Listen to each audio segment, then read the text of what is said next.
हर हर महादेव, जय शिव शंकर, जय माँ पार्वती। प्रिय भक्तों, भगवान भोलेनाथ माँ पार्वती की कृपा सदा आप और आपके परिवारजनों पे बनी रहे। आप सभी का दिन शुभ और मंगलमय हो। आज मैं आप सभी को बताने जा रही हूँ कि जितनी भी हमारी माता बहनें हरतालिका तीज व्रत रखी हो, उन सभी लोग के लिए कुछ नियम है जो अपनाना जरूरी होता है, कुछ काम है जो करना बेहद शुभ होता है। तो सुहागिन महिलाओं के लिए हरतालिका तीज बेहद खास होता है। इस दिन महिलाएं पति की लंबी उम्र के लिए निर्जला व्रत रखती हैं। ऐसे में यह जानना जरूरी है कि इस दिन क्या करें और क्या नहीं करें। भादो माह के शुक्ल पक्ष की तृतीया तिथि को रखे जाने वाले हरतालिका तीज का व्रत सुहागिन महिलाओं के लिए बेहद खास होता है। इस दिन वह निर्जला व्रत रखकर अपने पति की लंबी उम्र और वैवाहिक जीवन में खुशहाली की कामना करती हैं। ऐसे में इस दिन के लिए कुछ खास नियम है जिनका पालन जरूर करना चाहिए।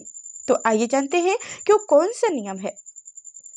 तो सबसे पहले जान लेते हैं कि हरतालिका तीज पर किसकी पूजा की जाती है। तो हरतालिका तीज व्रत में माँ गौरी और भगवान शिव की विधि विधान से पूजा की जाती है। यह व्रत सुहागिन महिलाओं के द्वारा पति की लंबी आयु और सुख सौभाग्य की कामना के लिए रखा जाता है। इस व्रत में सुहागिन महिलाएं माँ पार्वती और भगवान शिव की पूजा करती हैं और उनसे अखंड सौभाग्य की प्रार्थना करती हैं। धार्मिक मान्यता है कि इस व्रत को करने से वैवाहिक जीवन सुख में रहता है। इस दिन की क्या करें, तो सबसे पहले जान लेते हैं कि इस दिन क्या करना चाहिए जो आपको बहुत ही शुभ फल की प्राप्ति होती है।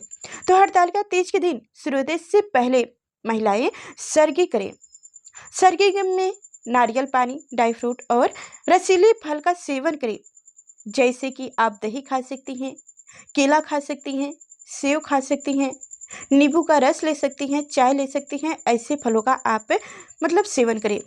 जैसे कि आप बासी खाना, जैसे रात को आप बनाए हो पूरी पकौड़े या भुने तले चीज़, तो ऐसा नहीं आपको खाना है, क्योंकि यह व्रत निर्जला रखा जाता है। अगर आप इन सब का सेवन करती हैं तो हो सकता हो कि रात दिन में आपको प्यास भी लग सके, तो इन सब से आप दूरी बना कर रखिएगा और मीठा थोड़ा सा आप खा लीजिएगा। तो ये बहुत ज़रूरी होता है जो आपको सरगी करना चाहिए। अगर आप नहीं कुछ खा पाती हैं तो थोड़ा सा जल जरूर पी लीजिए, क्योंकि सरगी करना इस व्रत का नियम होता है। पहला नियम ये होता है, उसके बाद से आप जो भी नियम करें। तो तीज की पूजा से पहले ही महिलाएं पूजा की सारी सामग्री एकत्रित कर लेती हैं, ताकि पूजा के समय कोई वस्तु छूट ना जाए। यह व्रत अखंड सौभाग्य की कामना के लिए किया जाता है, इसलिए महिलाएं इस दिन 16 श्रृंगार कर महादेव और माँ पार्वती की पूजा करें। हरतालिका तीज पर हरे रंग का विशेष महत्व है। हरतालिका तीज पर स्त्रियां अपने श्रृंगार में हरे रंग का उपयोग करें, क्योंकि ये सौभाग्य का प्रतीक है। कहा जाता है कि महिलाओं को हरे चूड़ी, हरी साड़ी पहनना चाहिए और माँ पार्वती को भी हरी सामग्री ही उन्हें अर्पित करनी चाहिए, और अर्पित करने के बाद से कुछ उन्हें प्रसाद के तौर में अपने पास रख लेना चाहिए। जैसे सिंदूर उन्हें अर्पित करने के बाद से कुछ अपनी जिस जो रोजाना आप सिंदूर लगाती हैं उस डिब्बे में रख लें, और चूड़ी उन्हें अर्पित ज़्यादा मात्रा में करें, जो थोड़ा सा उसमें अपने आशीर्वाद के तौर पर पहनने के लिए रख लें। तो अब जानिए कि हरतालिका तीज के दिन क्या नहीं करना चाहिए। तो हरतालिका तीज रखने वाली महिलाओं को इस दिन गुस्सा करने से बचना चाहिए, और साथ ही दूसरों के लिए दोष की भावना भी नहीं रखनी चाहिए। मान्यताओं के मुताबिक इस दिन उन्हें अपनी वारी पर संयम बनाए रखना चाहिए, तभी व्रत सफल होता है। पति या दूसरों से वाद विवाद न करें। मान्यता है कि ऐसा करने से व्रत का प्रभाव कम हो जाता है और पूर्ण फल नहीं मिलता। हरतालिका तीज का व्रत गर्भवती महिलाओं को नहीं करना चाहिए, क्योंकि यह व्रत निर्जला रखा जाता है, जो उनके स्वास्थ्य के लिए सही नहीं होता है। तो इसलिए आप अपना व्रत अपनी पति से पति भी रख सकते हैं, या कोई आपकी दूसरी महिला आपके परिवार में हो तो वो भी रख सकती हैं, लेकिन यह ज़्यादा शुभ होता है। अगर आप नहीं रख पाती हैं तो अपने पति से यह व्रत रखवा सकती हैं। इनके अलावा कभी भी हरतालिका तीज का व्रत का कर्म नहीं तोड़ना चाहिए। अगर आप किसी कारणवश व्रत नहीं रख पा रही हैं तो इसे परिवार की दूसरी महिलाओं को सौंप दे, या पति को ही सौंप दे, ताकि व्रत का कर्म बना रहे।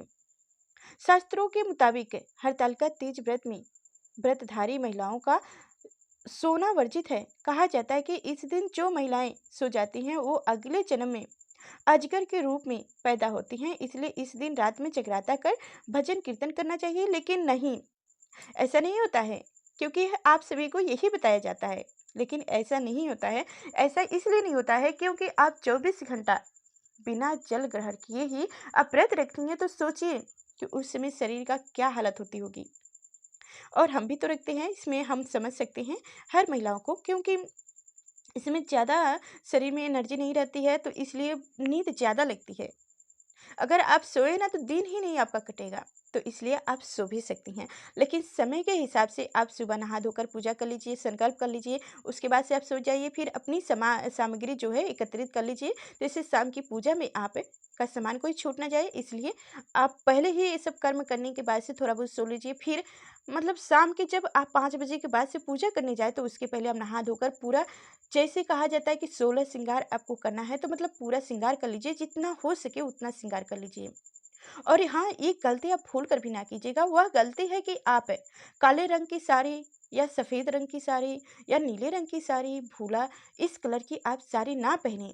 इसमें आप सभी को बताएं कि हरा रंग की साड़ी बहुत ही शुभ होती है, अगर नहीं है तो आप लाल, पीला, नारंगी, गुलाबी इस सब कलर की भी साड़ी पहन सकती हैं। तो वही आप बता दें कि शास्त्रों के मुताबिक हरतालिका तीज में कहा जाता है कि निर्जला रखा जाता है। आज में ध्यान रहे कि इस दिन भूल कर भी अन्न और जल ग्रहण ना करें। और पौराणिक कथा के मुताबिक जो व्रतधारी महिलाएं इस व्रत में भोजन कर लेती हैं, वो अगले जन्म में बानर बनती हैं। वही पानी पीने से अगले जन्म में मछली की योनि प्राप्त होती है। ऐसे में भूल कर भी इस व्रत में कुछ भी खाए और पिए ना, जिससे आपका व्रत खंडित ना हो। इसलिए पूरा ध्यान रखें, व्रत रखने के साथ साथ पूरा आप अपने ऊपर ध्यान रखें कि हमें क्या करना चाहिए और क्या नहीं करना चाहिए, हम क्या कर रहे हैं। तो चलिए, हमें पूरा उम्मीद है कि यह जानकारी आप सभी को अच्छी लगी होगी। अच्छी लगी हो तो शेयर भी कीजिएगा और लाइक और चैनल को सब्सक्राइब कीजिएगा ज़्यादा से ज़्यादा। और फिर मिलेंगे ऐसे ही हड़ताल का तीज व्रत कथा को लेकर। तब तक के लिए जय शिव शंकर, जय मां पार्वती।